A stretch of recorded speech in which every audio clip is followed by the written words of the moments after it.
Shanti.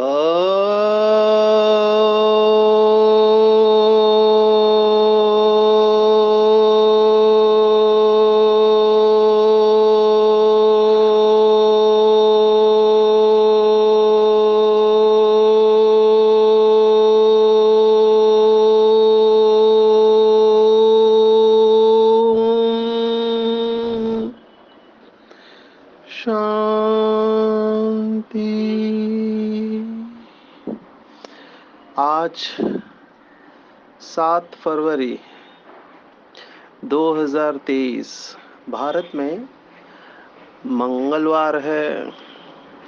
Today is 7th February 2023 and it's Tuesday in Bharat. आज की मुरली का जादुई रहस्य स्वयं को प्रेरणा देने के लिए magical secrets of today's Murli for motivating the self. आज की पूरी मुरली बाबा ने हम बच्चों को एक बात सिद्ध करने को बताई है और बाबा ने ये भी कहा कि ये गुह्य बात बड़ी युक्ति से केवल फर्स्ट क्लास बच्चे ही समझा सकते हैं कि जो श्रीमद् भगवत गीता है ये निराकार का शास्त्र है, साकार का शास्त्र नहीं है। ड्रामा में वो समय भी सामने दिखाई दे रहा है कि बहुत जल्द ये बात बाबा के बच्चे पूरी दुनिया को समझा पाएंगे कि जिसे सभी धर्म वाले याद करते हैं वो हम सब मनुष्य आत्माओं का पिता निराकार ज्योति बिंदु स्वरूप ज्ञान का सागर पतित पावन जैसे उसने वायदा किया था इस धरती पर आ चुका है और उसी ने ये श्रीमद् भगवत गीता का श्रेष्ठ ज्ञान दिया था। अभी वो घड़ी पहुंच चुकी है तो आज का मुरली रहस्य हमको बार बार सुनना चाहिए क्योंकि हम कोशिश करेंगे कि कैसे हम ये बता सकते हैं।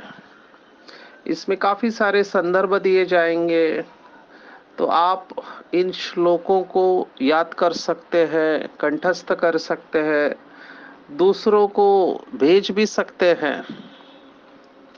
वैसे साकार में बाबा ने जगदीश भाई जी को, आदरणीय जगदीश भाई जी को ये जिम्मेवारी दी थी और इवन हमारे बनारस के गुप्ता भाई जी को भी बताया था क्योंकि बनारस में विद्वत मंडली है जो अलग अलग विद्वानों को श्री श्री 108, 1008 महामंडलेश्वर आदि डिग्री देते हैं। तो ये धर्म के जो स्थान हैं वहाँ सब जगह पर बाबा ने डंका पीटने को कहा था और अभी वो समय आ चुका है। तो हम इस सब्जेक्ट को थोड़ा गहराई से समझने की कोशिश करेंगे और यथार्थ स्पष्टीकरण जो हमने समझा है वो दुनिया को समझाएंगे। सबसे पहली बात, वर्तमान समय जो श्रीमद् भगवत गीता है वो 700 श्लोक वाली है और ये वर्तमान महाभारत के भीष्म पर्व में 25 से 42वें अध्याय में मिलती है। इंटरेस्टिंगली ये बहुत ही आश्चर्यजनक है कि इमीडिएटली आफ्टर 42nd चैप्टर माना 43rd अध्याय में ही चौथा और पांचवा श्लोक है, उसमें लिखा है कि भगवत गीता 745 श्लोक है जबकि वर्तमान भगवत गीता 700 श्लोक की है। तो उसमें ये लिखा है कि परमात्मा द्वारा उच्चारित 620 है, अर्जुन के 57 है 5 और 7, संजय के 67 है, 6 और 7 और धृतराष्ट्र द्वारा उच्चारित एक श्लोक है, तो बाकी के 45 श्लोक कहाँ गए?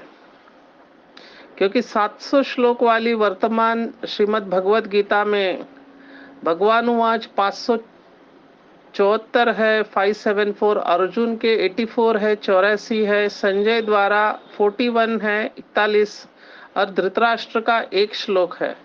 सो ये जो भगवान के 46 श्लोक कम है, हो सकता है कि इन श्लोकों में ये लिखा हो कि भगवत गीता का वक्ता नाम शिव और जो विपरीत मत वाले हैं, विशेषता जो साकार को परमात्मा मानने वाले हैं, उन्होंने शिव का नाम निकालकर श्री कृष्ण वाले श्लोक बाद में जोड़े गए हैं। इसकी पुष्टि की जा सकती है, इसके संदर्भ में हम आगे देखेंगे। तो पहले ये बात हमको अपने बुद्धि में, जहन में रखनी है कि महाभारत में ही जहाँ से भगवत गीता ली, वो स्वयं कहती है कि 745, तो 46 श्लोक मिसिंग है। हो सकता है उसमें निराकार परमात्मा का नाम दिया गया हो एज शिव। दूसरा, ये जो श्री कृष्ण के बारे में कंफ्यूजन है, उसको भी हम देखेंगे। पहले भी हमने देखा कि श्री कृष्ण के अलग अलग चरित्र शास्त्रों में है। बाल कृष्ण है, बचपन का छोटा, जिसको बाबा विष्णु कृष्ण कहते हैं। फिर एक राधा कृष्ण है, राधा के साथ, श्री राधे के साथ श्री कृष्ण है। फिर गोपियों के साथ वाला कृष्ण है, गोपी कृष्ण। और बड़ा होके राजगद्दी पर बैठने वाला श्री कृष्ण। अभी कुछ लोग ये भी मानते हैं कि जो लीलाएं की, जैसे कि कपड़े चुराना या माखन चुराना, ये श्री कृष्ण जैसी पवित्र आत्मा नहीं कर सकती। क्यों? क्योंकि उसे ये सब करने की जरूरत नहीं है। और कई संतों ने तो केवल बाल कृष्ण को ही माना हुआ है, क्योंकि श्री कृष्ण का जो गायन है 16 कला संपूर्ण निर्विकारी, वो आत्मा ये सब कैसे कर सकती है? तो ये चारों एक ही व्यक्ति है या अलग अलग है, या इसके पीछे भावार्थ अलग अलग है? इसको भी हम देखेंगे। तो सबसे पहले आते हैं श्री कृष्ण के बारे में। सभी ग्रंथों में एक जैसा वर्णन नहीं है। इंटरेस्टिंग बात यह है कि छांदोग्य उपनिषद, इसमें लिखा है कि श्री कृष्ण अंगिरस वंश के घोर नामक ऋषि उसके शिष्य थे, क्योंकि उन्होंने देवकी पुत्र श्री कृष्ण से कुछ बातें कही थी, जैसे कि तुम अक्षत हो, अविनाशी हो, अच्युत हो, तुम प्राण संचित हो। तो श्री कृष्ण अंगिरस घोर के समकालीन थे और शिष्य थे, और वो वेदों के विभाग करता व्यास के भी पहले हुए। जबकि महाभारत में लिखा है कि दोनों एक ही समय हुए। तो ये कॉन्ट्रास्ट है, ये फर्क है। तो ये पहली बात है। फिर ऋग्वेद में भी 8वें और 10वें मंडल में कुछ सूक्तों के ऋषि श्री कृष्ण बताए हैं। तो ये श्री कृष्ण कौन है? क्योंकि ऋग्वेद में कृष्ण और इंद्र के युद्ध के बारे में आया है। तो इसका मतलब है श्री कृष्ण नाम के अनेक लोग होके गए हैं। श्री कृष्ण एक नहीं है, अधिक है।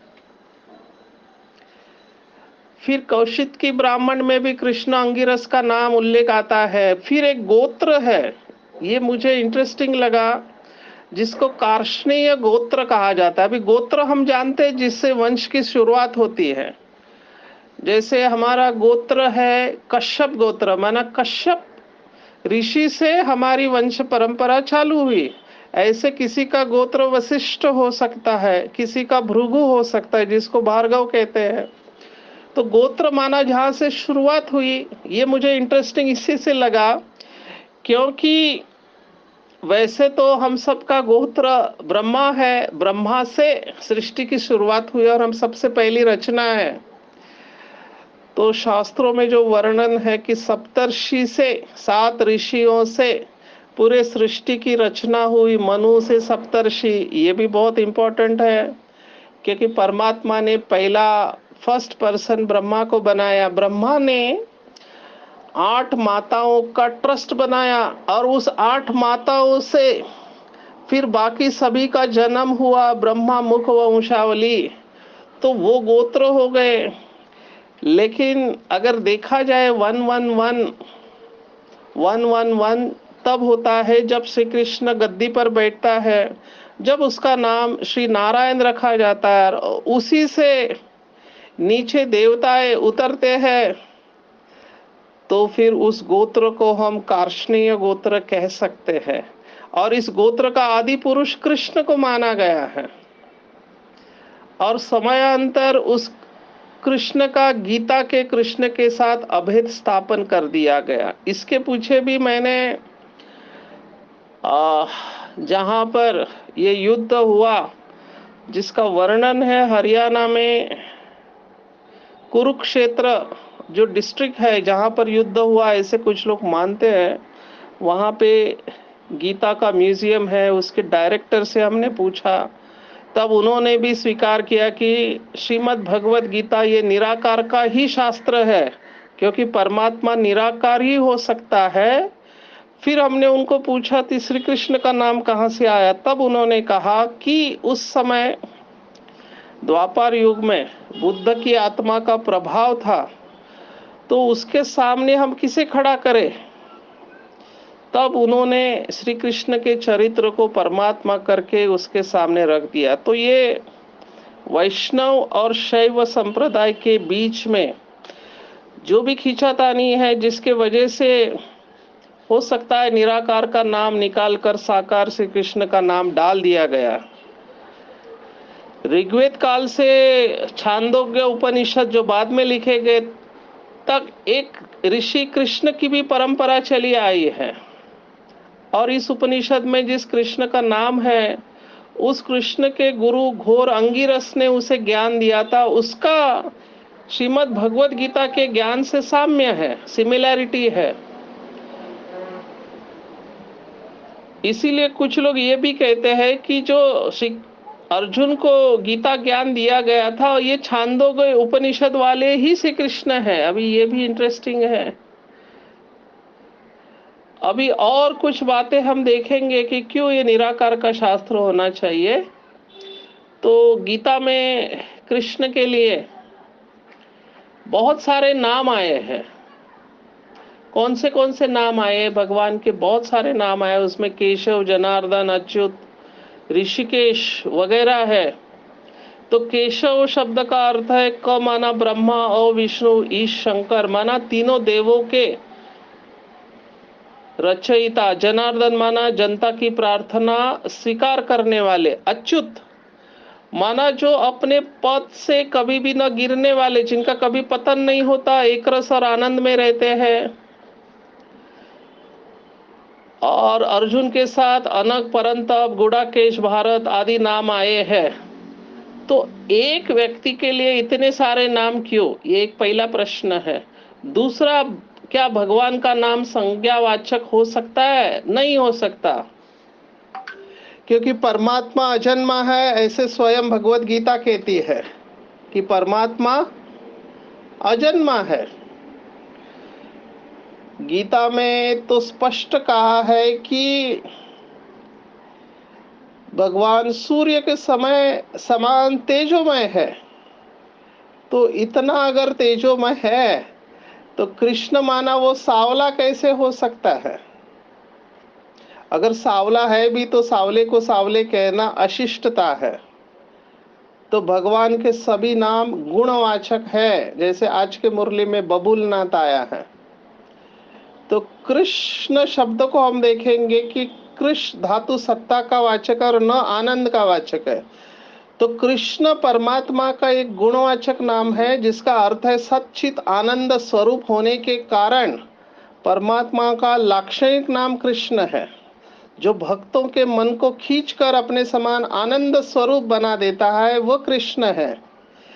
जो विनाश काल में सब आत्माओं को अपनी ओर खींचता है, वो कृष्ण है। जो दोषों से खींचकर उनसे निवृत्त कर देता, वो भी कृष्ण है।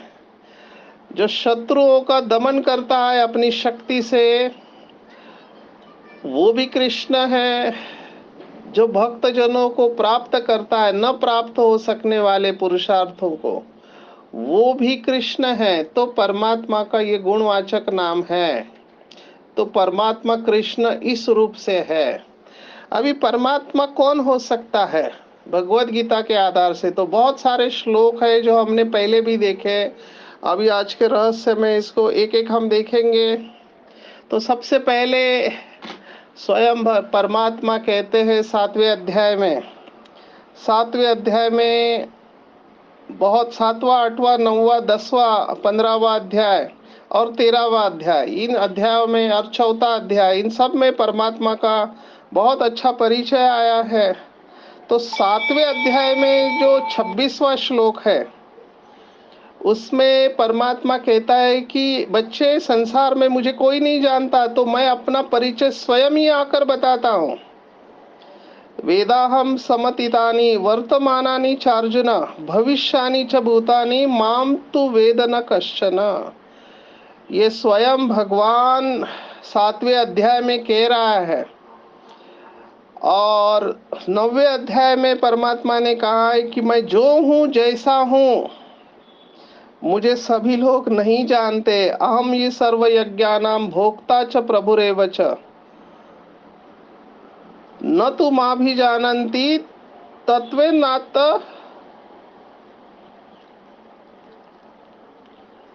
माना संपूर्ण यज्ञों का भोक्ता और स्वामी मैं हूँ, लेकिन मुझे तत्व से नहीं जानते।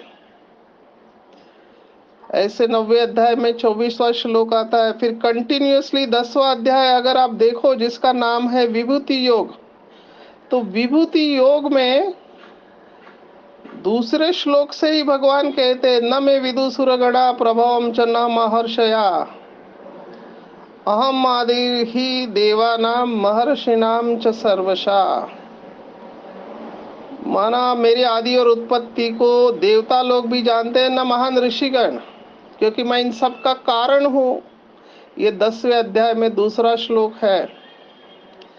फिर 10वें अध्याय में बच्चे भी बाबा को कहते हैं कि बाबा, आप ही अपने आप को जानते हैं, हम आपको नहीं जान सकते। भूत भावे न भूतेश देव देव जगतपते।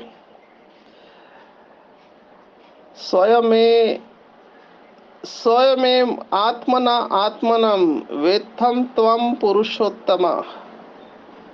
आप ही अपने आप को जानते हैं, आपको हम नहीं जान सकते। ऐसे 10वें अध्याय में 15वां श्लोक आता है। और फिर उसी के बाद 15 के बाद 16वें श्लोक में भगवान वाच है कि मैं ही अपनी विभूतियों के बारे में आपको बता सकता हूँ। तो बच्चों ने ये कहा है कि हम आपको नहीं जान सकते, आपकी विभूति आप ही बता सकते हैं। न आपको देवता जानते, न दानव जानते हैं। और फिर बच्चे बाप को कहते हैं कि बाबा, कथम विद्यामहम योगिस्त्वाम सदा परिचिंतयन् केषु केषु च भावेषु चिंतयसि भगवन्मया। माना आप ही मुझे बताए बाबा कि मैं आपको कैसे याद करूं। तो ये 10वें में 15 16 14 15 16 17 ये 4 श्लोक स्पष्ट कहते हैं कि हम भगवान को नहीं जानते। इसलिए कहते खुदा खुद आके अपना परिचय देता है। फिर हमने 15वें अध्याय में स्पष्ट रूप से देखा आत्मा और परमात्मा अलग है। 15वें अध्याय में हमने 3 श्लोक देखे कि क्षर और अक्षर अलग है, आत्मा अलग है, परमात्मा अलग है। ये 16 17वां और 18वां श्लोक है। द्वाविमो पुरुषौ लोके क्षर अक्षर एव च क्षर सर्वाणि भूतानि कूटस्थो अक्षर उच्यते। ये 16वां श्लोक है। उत्तम पुरुषस्त्वन्य परमात्मे उदाहृता। इसमें 2 बार परमात्मा का नाम आया है इस श्लोक में, 17वें श्लोक में। बिभर्ते अव्यय ईश्वर ऐसे कहते हैं। और इन दोनों से भी उत्तम मैं पुरुषोत्तम हूँ, ये स्वयं 15वें अध्याय में 15वें अध्याय में आया हुआ है कि मैं सबसे उत्तम, आत्माओं से भी उत्तम, पुरुषोत्तम और श्रेष्ठ हूँ। और इसी भाव से फिर 8वें अध्याय में स्पष्ट रूप में परमात्मा का वर्णन है। ये सब श्लोकों का रेफरेंस इसलिए दे रहे हैं ताकि आप इसके बारे में औरों को समझा सकते हैं कि वो परम पुरुष कैसे है। तो परमम पुरुषम दिव्यम याति पार्थ अनुचिंतयन ऐसे कहा गया है। वो परम पुरुष है, वो पुरुषोत्तम है, 8वें अध्याय में पहला श्लोक। या फिर 10वां श्लोक है कि वो दिव्य पुरुष है। दिव्य पुरुष ये शब्द पुरुषम उपैति दिव्यम ऐसे आता है 8वें अध्याय में 10वां श्लोक। तो 8वें अध्याय में 8वां, 9वां, 10वां, 9वां श्लोक तो हमने बहुत बार देखा है। कवि पुराणा मनुषासितारम अनो अनियासम अनुस्मरेद्या, माना अणु से भी सूक्ष्म है वो, इसलिए वो निराकार है। तो परमात्मा स्वयं कहता है 8वें अध्याय में 9वां श्लोक कहता है कि मैं अनो अनियासम हूँ, सर्वस्य धातारम अचिंत्य रूपम आदित्य वर्ण तमस परस्तात्, माना मैं आदित्य अचिंत्य हूँ, सूर्य वर्ण हूँ और ज्योति स्वरूप। अभी इसके अलावा और क्या चाहिए, जब स्वयं श्रीमद् भगवद गीता 8वें अध्याय में स्पष्ट कह रही है कि मेरा रूप अणु से भी सूक्ष्म है और सूक्ष्म को चिंतन करना बहुत मुश्किल है, अचिंत्य है, सूर्य वर्ण है, आदित्य वर्ण कहा गया है। ये 8वें अध्याय का 9वां श्लोक है। फिर 13वें अध्याय में हमने 17वां श्लोक भी देखा है, बहुत बार देखा है। ज्योतिषाम अपि तज्ज्योति तमस परमुच्यते ज्ञानम ज्ञेयम ज्ञान गम्यम हृदि सर्वस्य विष्ठितम। अभी यहाँ पे हृदि सर्वस्य विष्ठितम माना सबके हृदय में विशेष रूप से स्थित है। इससे थोड़ा, क्योंकि ये भाव भगवत गीता में बार बार आया है कि मैं सबके दिलों में रहता हूँ। अभी इसका भी अर्थ हमको लेना है। पहले तो ज्योतियों का ज्योति है, ये 13वें अध्याय में 17वां श्लोक है। ज्योतिषाम अपि तज्ज्योति तमस परमुच्यते, ज्योतियों की ज्योति हूँ मैं, ये हम स्वीकार करते, शिव बाबा ज्योति है, पर सबके हृदय में कैसे विराजमान है। तो उसका भाव ये है कि जब हमको किसी से प्यार होता है तो हम कहते हैं कि तुम तो जैसे मेरे दिल में समाये हुए हो, है ना, जिधर देखो उधर तुम ही तू दिखाई देते। तो जिसको भी प्यार हुआ है उस अवस्था को अनुभव कर सकते हैं। उस भाव से इसका अर्थ आया, वो फिजिकल रूप में नहीं है। ऐसे नहीं कि आप हार्ट को खोलो तो उसमें आपको परमात्मा दिखाई दे, जैसे कि कुछ भक्ति मार्ग में समझते हैं। ये परमात्मा का प्यार है जो हमारे दिल में रहता है, उस अर्थ से ये लेना है। तो इस प्रकार से परमात्मा का परिचय केवल भगवत गीता में, बाकी ग्रंथों में भी आया है। ज्योतिमय अंड कहा है मनुस्मृति में, 1:9 में विद्युत पुरुष कहा है, यजुर्वेद में विद्युत पुरुष कहा गया है। जैसे यहाँ दिव्य पुरुष हमने देखा 8वें अध्याय में 10वां श्लोक, वैसे विद्युत पुरुष यजुर्वेद में आता है 32 में 2, और शिव पुराण में धर्म संहिता में भी ये शब्द आया हुआ है। तो परमात्मा का परिचय स्वयं परमात्मा ने दिया हुआ है। अभी वो कहाँ रहता है, तो हमने 15वें अध्याय में देखा, पुरुषोत्तम योग में 6वां श्लोक है, न तद्भासयते सूर्यो न शशांको न पावका, माना जहाँ चंद्र और सूर्य का प्रकाश नहीं पहुंच सकता, यद गत्वा न निवर्तन्ते तद्धामम परमम मम, माना मेरा घर परम धाम है। जो सूर्य और चांद के रोशनी से पार है वो मेरा घर है। और मैं जन्म कैसे लेता हूँ, तो पूरा 4 अध्याय में हमने बहुत डिटेल में ये देखा है कि चौथे अध्याय में परमात्मा कहते हैं, बहुनि मे व्यतीतानि जन्मानि तव चार्जुना तान्यहं वेत्त सर्वाणि न त्वं वेत्त परंतपा। इस पूरे ड्रामा को बहुत बार रिपीट हुआ है, अनगिनत बार। तुम अपने जन्मों को नहीं जानते लेकिन मैं जानता हूँ। और फिर कहता है कि जन्म कर्म च मे दिव्यम, मेरे जन्म और कर्म दिव्य है। यो वेत्ति तत्वता त्यक्त्वा देहम पुनर्जन्म नैति मामेति सो अर्जुना। फिर उसको कर्म बंधन वाला जन्म प्राप्त नहीं होता है। तो भगवान स्वयं कहता है चौथे अध्याय में कि मैं अवतरित होता हूँ, तो मेरा धाम परम धाम है, परम धाम से मैं अवतरित होता हूँ, मैं यहाँ नहीं हूँ। तो इन सब श्लोकों को अगर जोड़ दिया जाए तो हमको स्पष्ट पता चलता है कि परमात्मा अणुअनीयासम मना अति सूक्ष्म है, परम धाम निवासी है। वो ऊपर से आता है, अवतार लेता है। परित्राणाय साधु नाम विनाशाय च दुष्कृताम, वो अवतार लेता है, वो यहाँ नहीं है। और वो मनुष्य सृष्टि का बीज रूप है, ये भी हमने देखा 9वें अध्याय में। 9वें अध्याय में बहुत सारे श्लोक आते हैं। एक तो वो अधीन करके आता है, प्रकृतिम स्वामवष्टभ्य विसृजामि पुनः पुनः। वो प्रकृति को अधीन करके आता है। ये 8वां श्लोक है। न च माम तानि कर्माणि निबध्नन्ति धनंजया, मुझे कोई भी कर्म बांधते नहीं है, मेरा जन्म दिव्य है। और फिर 18वें श्लोक में प्रभव प्रलय स्थानम निधानम बीजम अव्ययम, मैं बीज हूँ मनुष्य सृष्टि का। और मैं इसी अध्याय में 11वां श्लोक है, अवजानन्ति मां मूढ़ा तनुमा मानुष्यम तनुमाश्रितम, माना मैं एक साधारण शरीर का आधार लेता हूँ, इसलिए मूढ़मति लोग मुझे नहीं पहचानते और मैं अजन्मा हूँ। 10वें अध्याय में 3रा श्लोक है, यो माम जमनादि, माना मैं अजन्मा हूँ, च वेत्ति लोक महेश्वरम। तो ये सब श्लोक है भगवत गीता के, स्पष्ट रूप से कहते कि परमात्मा निराकार है और ये निराकार का शास्त्र है। तो अगर हम इन श्लोकों को याद करते, किसी को चाहिए तो मैं इसका रेफरेंस दे सकता हूँ।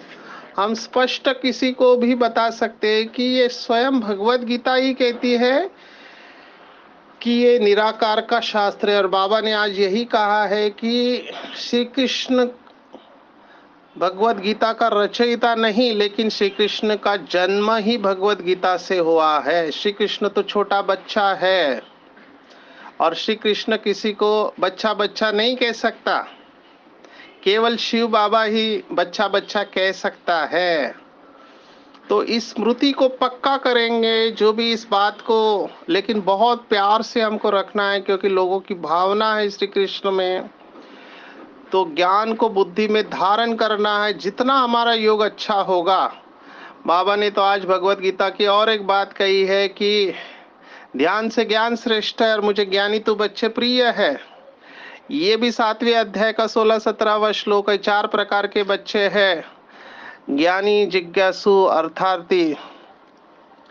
तो उसमें परमात्मा कहता है, प्रियो ही ज्ञानी मत्यर्थम, मना मुझे ज्ञानी बहुत प्रिय है। तो इस ज्ञान को समझ के दूसरों को समझाने वाले शिव बाबा को बहुत प्रिय है। तो हमको 20 नाखून का जोर लगा कि ये बात दूसरों को समझानी है। और बाबा ने हमको जन्मते ही पवित्र भव योगी भव का वरदान दिया हुआ है।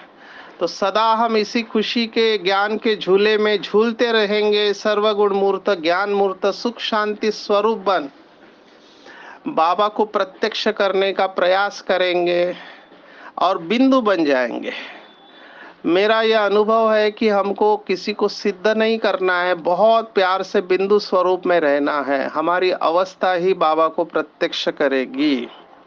सिर्फ जब कोई हमारे पास आता है तो ये प्रश्न उनको पूछते हैं, हालांकि ये टॉपिक बहुत बड़ा है, लेकिन आज ये बात आई थी इसलिए मुझे इतना सब विस्तार देना पड़ा। तो हम इसके ऊपर चिंतन करें कि कैसे हम दूसरों को बता सकते हैं निराकार का शास्त्र है। और जैसे ही ये दुनिया स्वीकार करेगी निराकार का शास्त्र है, तो गीता को सिर के ऊपर लेकर नाचेंगे लोग कि ये परमात्मा का दिया गया शास्त्र है, सर्व शास्त्र में शिरोमणि है ये, क्योंकि सभी का जन्म इससे हुआ है, जैसे हमने पहले भी देखा। तो आज इस बात के ऊपर चिंतन करेंगे, इन श्लोकों के ऊपर भी चिंतन करेंगे, जो भी संदर्भ दिए गए। किसी को अगर चाहिए तो हम इसका रेफरेंस फिर से आपको दे सकते हैं, लेकिन जैसे आज बाबा ने कहा कि अपने श्रेष्ठ जीवन की स्मृति द्वारा विशेष पाठ बजाओ, अपने आप को मास्टर ज्ञान सूर्य, मास्टर ज्ञान सागर के समान में स्थित करके अन्य आत्माओं को आत्मिक दृष्टि में देखते हुए अगर हम ये ज्ञान सुनाते हैं, मेरा आत्मिक भाई है, ये समझ के ज्ञान सुनाते हैं, अथॉरिटी से ज्ञान सुनाते हैं, तो मुझे लगता है कि उनको स्वीकार करना पड़ेगा कि श्रीमद् भगवद गीता ये निराकार का शास्त्र है और बाबा की प्रत्यक्षता कि हम सबका परमात्मा इस धरती पर आ चुका है, ये सिद्ध हो जाएगा। अच्छा, ओम शांति।